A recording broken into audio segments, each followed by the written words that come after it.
காலைதோறும் புதியவை. கிறிஸ்தவ குடும்ப ஐக்கியம், மார்ச் 11.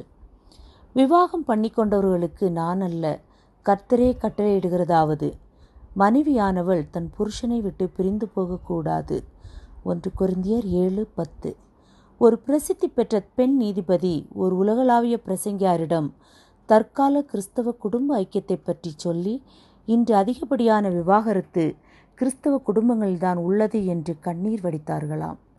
இந்திய தேசத்தில், விசேஷமாக தமிழ்நாட்டில் என்றார்களாம், அக்கினி சாட்சி திருமணங்கள், சமூக மேடைகளில் நடக்கும் திருமண வைபவங்கள், வெகு சிறப்பான குடும்ப வாழ்க்கையை நடத்துகிறார்கள். ஆனால் கிறிஸ்தவ குடும்பங்கள் சீர்கேடாக இருக்கிறது என்று புலம்பினார்களாம்.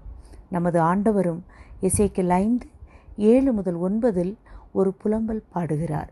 ஆகையால் கர்த்தராகிய ஆண்டவர் சொல்லுகிறது என்னவென்றால், உங்களை சுற்றிலும் இருக்கிற புறஜாதிகளை பார்க்கிலும் அதிகரிக்கிறவர்களாகிய நீங்கள் என் கட்டளைகளிலே நடவாமலும் என் நியாயங்களின்படி செய்யாமலும், உங்களை சுற்றிலும் இருக்கிற புறஜாதிகளுடைய நீதி நியாயங்களின்படியாவது நடவாமலும் போனபடியினாலே, இதோ நானே உனக்கு விரோதமாக வந்து புறஜாதிகளுடைய கண்களுக்கு முன்பாக உன் நடுவிலே நீதி செலுத்தி, நான் முன்பு செய்யாததும் இனி செய்யாதிருப்பதுமான விதமாய் உனக்கு உன் எல்லா அருவருப்புகளின் நிமித்தமும் செய்வேன்.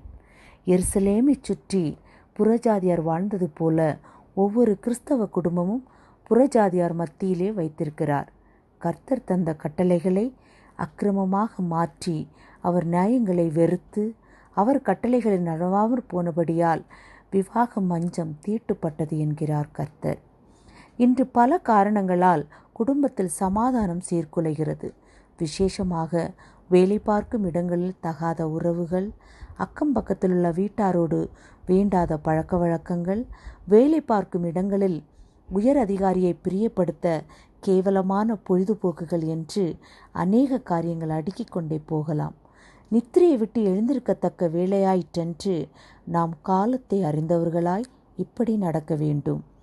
நாம் விசுவாசிகளான போது இரட்சிப்பு சமீபமாயிருந்ததை பார்க்கலும் இப்பொழுது அது நமக்கு அதிக சமீபமாயிருக்கிறது. இரவு சென்று போயிற்று, பகல் சமீபமாயிற்று. ஆகையால் அந்தகாரத்தின் கிரியைகளை நாம் தள்ளிவிட்டு ஒளியின் ஆயுதங்களை தரித்து கொள்ள கடவோம். ரோமர் 13:11-14 வரை உள்ள வசனங்கள். சுய கட்டுப்பாடு இல்லாதவர்கள் தங்களை கர்த்தரிடம் ஒப்படைத்தால் வாழ்வு பெறுவார்கள். தங்கள் புருஷருக்கு கீழ்ப்படுகிறவர்களுமாயிருக்கும்படி அவர்களுக்கு படிப்பிக்கத்தக்க நற்காரியங்களை போதிக்க வேண்டும். குடும்ப உறவை பிரிக்க நினைப்பவர்களுக்கு நல்ல ஆலோசனை கூறி இயேசுவிடம் வழி நடத்துவோம். ஜெபம். குடும்பங்களை சீர்குலைக்கும் அசுத்த ஆவியை விரட்டியடிக்க பரிசுத்த ஆவியானவர் துணை செய்ய கிருபை தாரும். ஆமேன்.